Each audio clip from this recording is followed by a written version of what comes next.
To be in the oil and gas business, you've got to be optimistic, to have the determination and the persistence, not allowing adversity to knock me out of the game.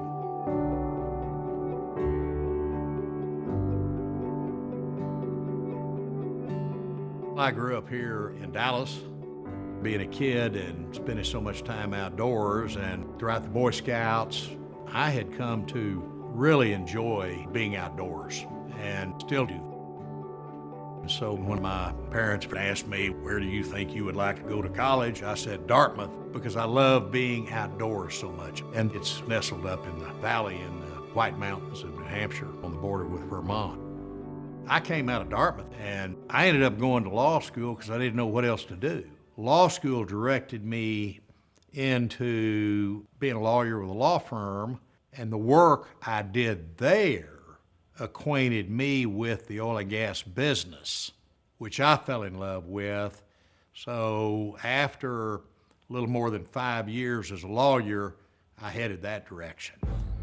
In January of 1984, I went out on my own as a little independent, putting little deals together and trying to get wells drilled.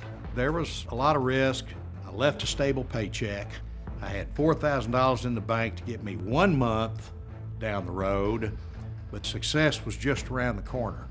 I just have a feeling about it. Well, unfortunately, those feelings were wrong and stayed wrong for many, many times over the next 10, really 15 years. The only thing I was really good at was drilling a bunch of dry holes and setting myself on fire. I was pretty proficient at that, but I really can't overemphasize the difficulties and the adversity that I dealt with. I had to constantly raise money from investors. I'm sure many of them thought I couldn't find a drop of oil if I had drilled in the Strategic National Reserve, and I wouldn't have blamed them. Just once every couple of years, something good would happen, and that put us in position to shift our focus in 1999, just as natural gas prices were perking up, and the wells that we started drilling proved out to be very good. The timing was just perfect, and so we were off to the races.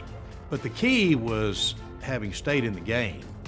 So I think sure enough, 15 years into it, we were able to begin to realize a measure of success that over ensuing years became something that I would have never fathomed.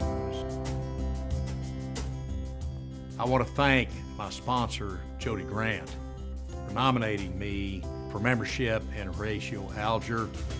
I've always been proud of Trevor, even in the days when life was tough. He's one of the most tenacious people I know. Becoming a member of the Horatio Alger Association is important to me because it's the only honor I've received that recognizes the difficulties and the adversity that I've faced for so many years in my career.